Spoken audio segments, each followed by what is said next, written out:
Hola compañeros y compañeras, espero que se encuentren bien. Infelizmente nos estamos comunicando en medio de una crisis social y sanitaria que por ahora nos mantiene confinados. Mi nombre es Samuel González, yo soy parte de la Secretaría de Cultura, particularmente de la Dirección General de Vinculación Cultural Comunitaria. Y en estos espacios colaboro desde Cuenca y también desde el Centro de Diagnóstico y Acompañamiento Comunitario. Y desde estos dos espacios hemos decidido darle la cara a la crisis y poner sobre la mesa algunos materiales e insumos que nos permitan llevar adelante discusiones que nos permitan continuar procesos que hemos consolidado durante los últimos meses. Infelizmente no podemos por ahora reunirnos y la verdad es que por lo menos para Cuenca eso ha resultado traumático en la medida en que somos un proyecto que abreva orgullosamente de pedagogías críticas y educación popular y estamos muy acostumbrados al diálogo, al debate, a la escucha y ahora pues evidentemente nos vemos limitados. El tema que me convoca en esta ocasión es un tema que he tratado con ustedes en otras sesiones y en otras charlas y se titula Hegemonía cultural y transformación social. Como verán, es un binomio bastante cargado porque por un lado refleja aquello que en nuestras sociedades domina y por el otro, aquello por lo que apostamos, ¿no? Yo quisiera traer a colación tres cuestiones, tres puntos de arranque, por decirlo de alguna manera, que me parecen pertinentes para iniciar esta sesión. La primera tiene que ver con un recuerdo que en realidad es muy vago. Iba yo caminando con mi padre hace años, calculo tener en ese momento 4 o 5 años, y me desgarró la apariencia de unas personas que iban caminando por la calle. Estas personas de aspecto andrajoso, obviamente no lo pensé así en su momento, me ocasionaron un impacto muy grande. Y al ver ese efecto de su imagen sobre mí, mi padre, él me dijo: mira sus zapatos, Samuel, están desgarrados, son muy pobres. A la distancia y después de estar durante algunos meses, años, reflexionando sobre hegemonía cultural, me parece que es el recuerdo más antiguo que refleja con cierta claridad la sensación de experimentar qué es esto de la hegemonía cultural. La segunda cuestión es que yo quería plantearles a ustedes una hipótesis, y es que la hegemonía cultural puede pensarse como una suerte de hermano gemelo de la cultura comunitaria. Es decir, si nosotras y nosotros apostamos por generar una transformación social a través de la cultura comunitaria, habría que pensar necesariamente contra qué luchamos, qué es lo que queremos cambiar, qué es lo dominante. Y entonces se abre toda una pléyade de cuestiones que son bastante oscuras y rígidas, pero que al mismo tiempo, en mi opinión, alumbran una cuestión central, y es que la cultura comunitaria no solamente es una apuesta por reconocer prácticas sociales como prácticas culturales que anteriormente no lo eran, no es solamente una apuesta por el reconocimiento y ejercicio de los derechos culturales, no es solamente una apuesta por una participación social efectiva y perdurable que democratice el acceso al arte y la cultura. Y no es solamente un proyecto de ciudad, sino que es simultáneamente una crítica existencial. Y para esto, el segundo elemento que yo quería compartirles para abrir mesa es un pequeño poema de Allen Ginsberg. Miren, podrán verlo aquí, es una edición que conseguí en el metro de la ciudad por un escaso costo. Y es un fragmento en realidad de un texto que se titula Poesía, Violencia y Ternura.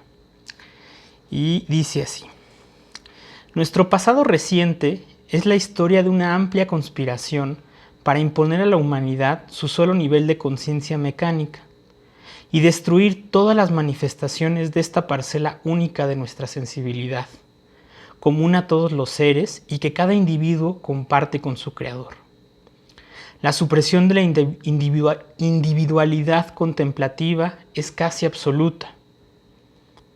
Los únicos datos inmediatos de la historia que podemos conocer y controlar son los que nos imponen a nuestros sentidos los medios de comunicación de masas.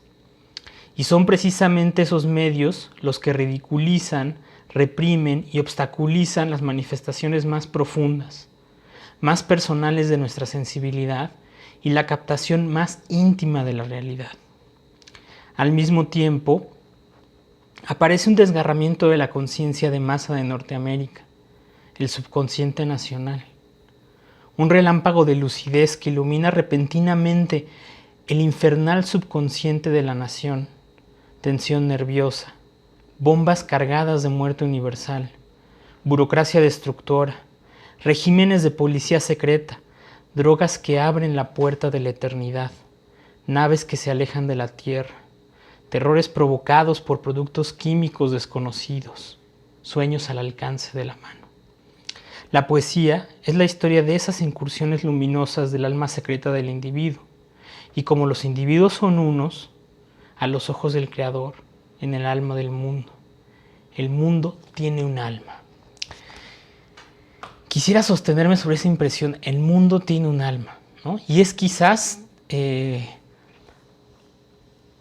algo de lo que abrevamos constantemente, a veces sin saberlo, desde la convicción de la cultura comunitaria, ¿no? Precisar que el mundo tiene un alma, que no puede reducirse a números, a costos, a mercancías, ¿no? Sino que es algo cualitativo, diverso y vivo, ¿no?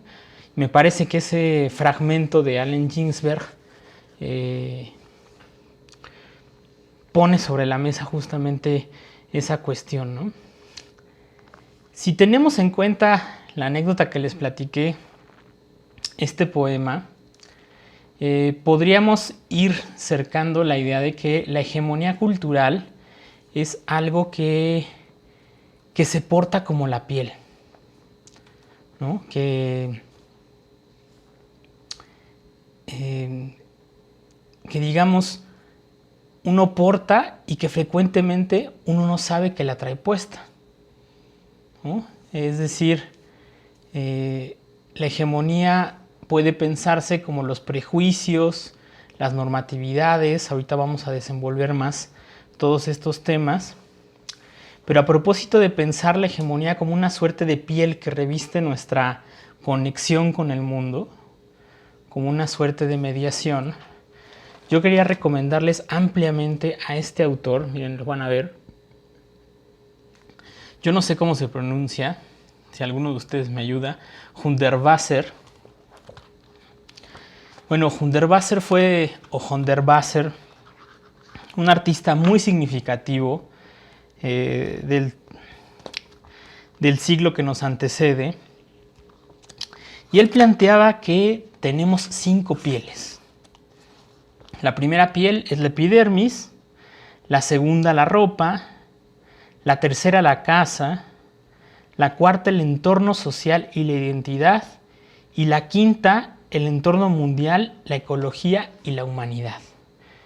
Me parece que resulta sumamente provocativa esta idea de este artista, porque nos permite ver que la hegemonía es un proceso que se experimenta cotidianamente y a muchas escalas. La experimento en la cotidianidad, en mi relación conmigo, la experimento también en mi relación con las cosas, en relación a mi entorno, en relación a la humanidad y a la ecología, ¿no? Y es algo que ocurre simultáneamente. Yo les recomiendo ampliamente que revisen este texto.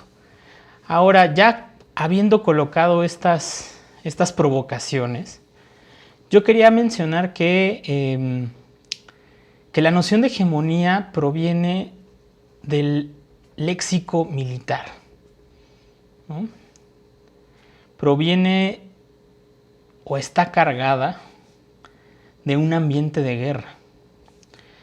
Fue Antonio Gramsci, un viejo comunista del siglo XX, aunque por cierto murió muy joven para contradecir mis propias palabras, murió encarcelado, y fue un pensador que tuvo la magia para colocar en el centro del debate sobre la dominación y la emancipación la noción de hegemonía, refiriendo con ella a los procesos, mecanismos y estructuras de dominación que permiten a las clases dominantes controlar a la sociedad.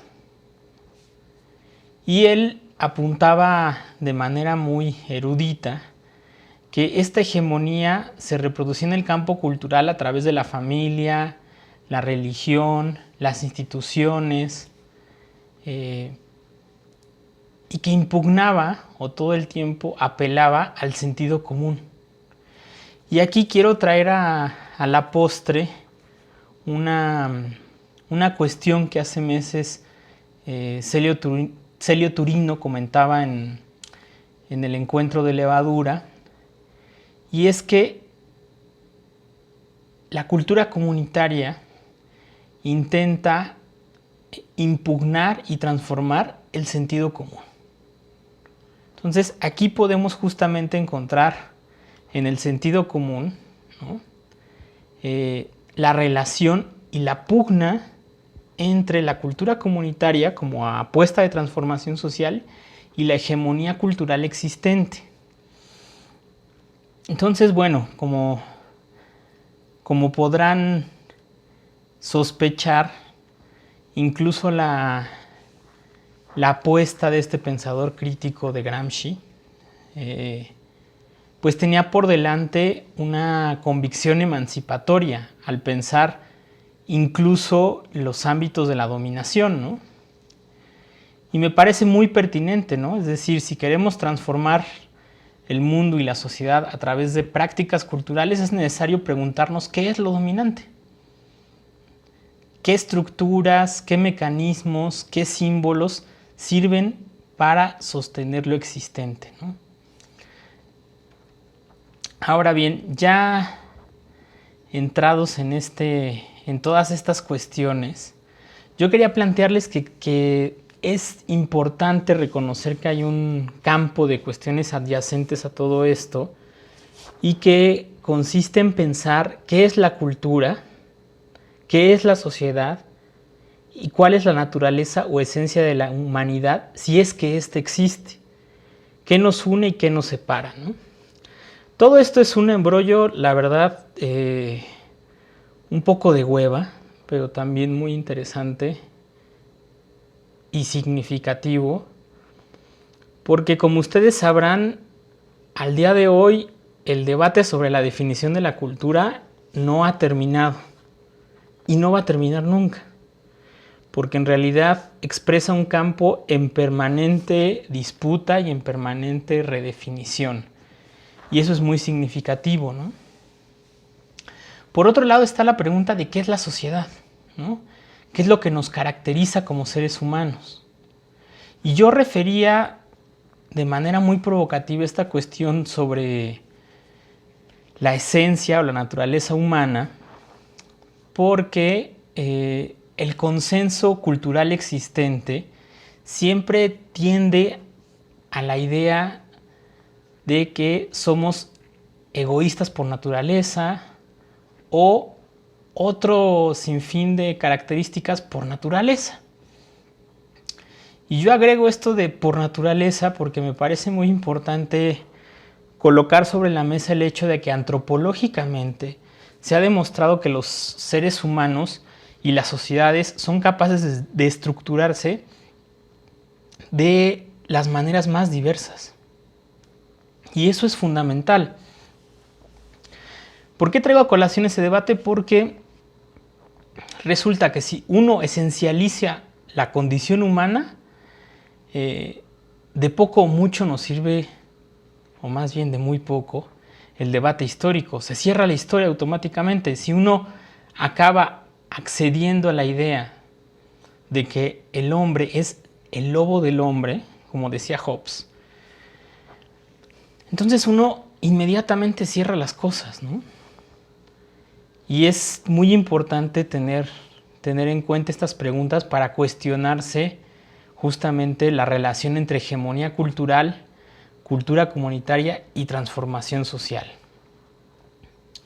Bueno, habiendo dicho esto, yo quería poner sobre la mesa un pequeño debate, porque si bien Gramsci pensó la hegemonía cultural como dominación de clase primordialmente, en mi opinión es posible hacer una extensión y una proliferación de este concepto accediendo a la idea de que la hegemonía alude a que en cualquier sociedad o comunidad predominan ciertos proyectos, fuerzas o agentes por encima de otros.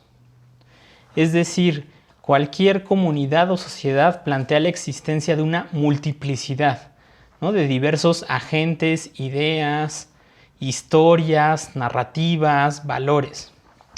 Pero el hecho es que su cohesión y existencia depende de la estabilidad que logra alcanzar alguna o algunas de estas fuerzas.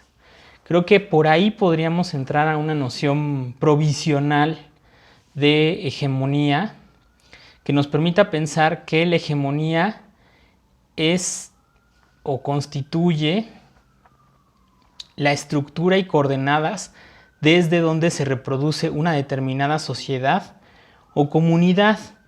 Y en ese caso yo quería traer a colación a un autor que se llama Bourdieu, que tampoco está bien pronunciado. Ustedes pueden buscar este libro, y yo en mis copias de la licenciatura solía guardar con gran recelo la siguiente cita, ¿no?, que Bourdieu utiliza para definir la noción de hábitus. Y él dice, el hábitus es un sistema de disposiciones durables y transferibles que, integrando todas las experiencias pasadas, funcionan a cada momento como una matriz de percepciones, apreciaciones y acciones, y vuelve posible la realización de las tareas infinitamente diferenciadas, gracias a las transferencias analógicas de esquemas que permiten resolver los problemas de la misma forma y gracias a correcciones incesantes de los resultados obtenidos, dialécticamente producidos por esos resultados.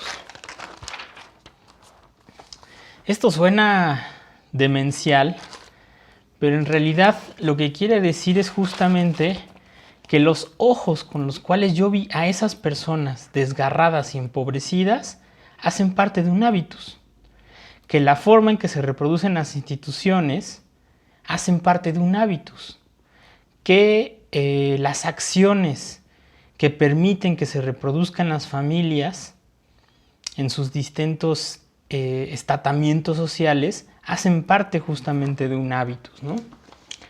El segundo fragmento que yo quería traer a colación es de este libro de Félix Guattari, Caosmosis, un autor muy interesante, y él justamente se está cuestionando si la subjetividad depende o no, o está anclada a algún elemento o estructura predominante. Ese debate es muy importante para pensar la hegemonía cultural y para pensar las preguntas que anteriormente he colocado sobre la mesa. Porque cuando uno esencializa algún rasgo, algún comportamiento o cualidad de los seres humanos, también tiende a esclavizar la historia y el desenvolvimiento de las sociedades a algún ámbito de lo social. Incluso en el pensamiento crítico vale la pena remarcarlo, hubo este tipo de incursiones excesivas, ¿no? Porque aunque es conocido por varios de nosotros que Marx dice esta frase descollante, ¿no? Junto con Engels, de que es el ser social el que determina a la conciencia, ¿no? Y no viceversa, ¿no? Y que en realidad las prácticas humanas deben ser pensadas al calor de sus relaciones de producción. Y eso es completamente cierto, ¿no? Pero el reto aquí es pensar si existe algún ámbito de lo social que sea infinitamente o eternamente predominante sobre los otros. Y al respecto, Félix Guattari dice: considerar la subjetividad desde el ángulo de su producción no implica ningún retorno a las tradiciones de sistemas de determinación binaria, infraestructura material, superestructura ideológica. Los diferentes registros semióticos que concurren a engendrar subjetividad no mantienen relaciones jerárquicas establecidas de una vez para siempre. Puede ocurrir, por ejemplo, que la semiotización económica se haga dependiente de factores psicológicos, colectivos, según permite constatarlo la sensibilidad de los índices bursátiles de las fluctuaciones de la opinión. De hecho, la subjetividad es plural y polifónica. Para retomar una expresión de Bakhtin, no conoce ninguna instancia dominante de determinación que gobierne a las demás instancias como respuesta a una causalidad unívoca. En otras palabras, esto quiere decir que no necesariamente las finanzas o lo simbólico o lo lingüístico predominan de una vez y para siempre en todos los modelos de sociedad. Y esto quiere decir también que la humanidad o las personas no somos como una suerte de muñequitos de papel que van pasando por la historia, ¿no? Sino que las transformaciones sociales también modelan, configuran, modelan la subjetividad y la interioridad y por lo tanto plantean nuevas coordenadas para la hegemonía. Entonces, bueno, cerrando este primer video, podemos pensar que la hegemonía es un determinado estado de fuerzas al interior de una comunidad o una sociedad, donde algunas fuerzas predominan sobre las otras, ¿no? Podemos pensar también a la hegemonía como una normatividad y estructuración de la socialidad, es decir, cómo uno debe comportarse, ¿no? Y a la vez es pertinente aclarar que esta hegemonía corresponde con la distribución material y sensible del mundo.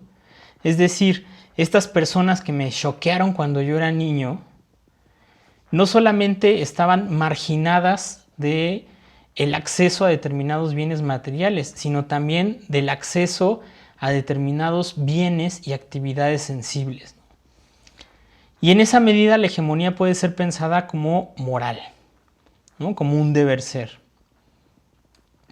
Como les decía, la hegemonía puede y atraviesa tanto el espacio cotidiano e íntimo, ¿no? Es una relación conmigo mismo y con los demás, ¿no? Y en esa medida podríamos, justamente ampliando aquello que Gramsci planteó originalmente, acudir a la idea de que no hay sociedad sin hegemonía, ¿no? Esa hegemonía puede ser planteada en términos de control, en términos de dominación y explotación, o lo puede ser planteado en otros términos, como muchas otras sociedades nos demuestran.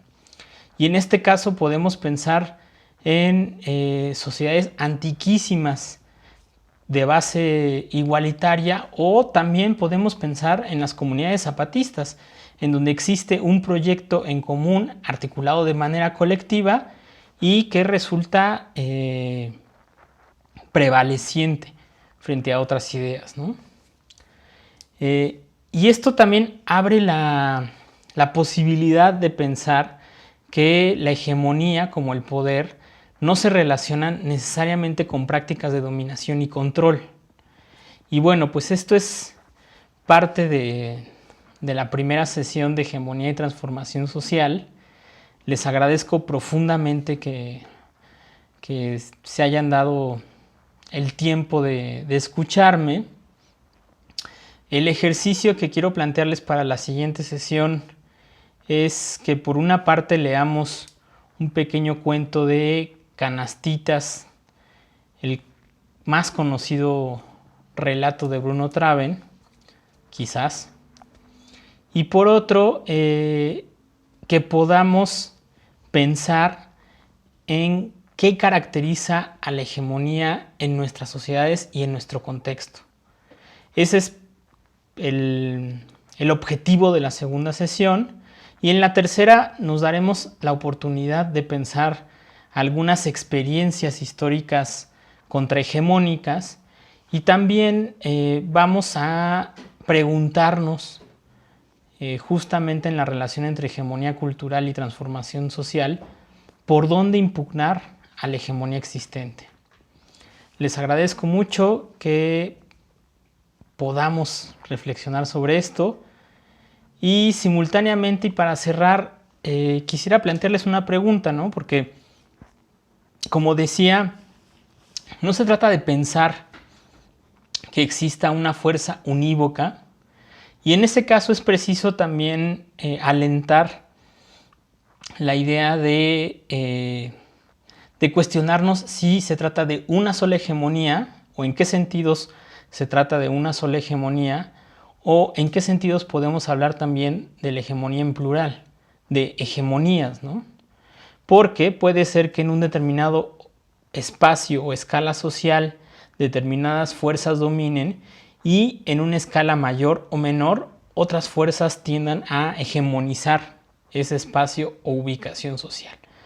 Es un tema bastante complicado, pero que me parece sugerente para continuar este ejercicio. Nos vemos la próxima. Chao.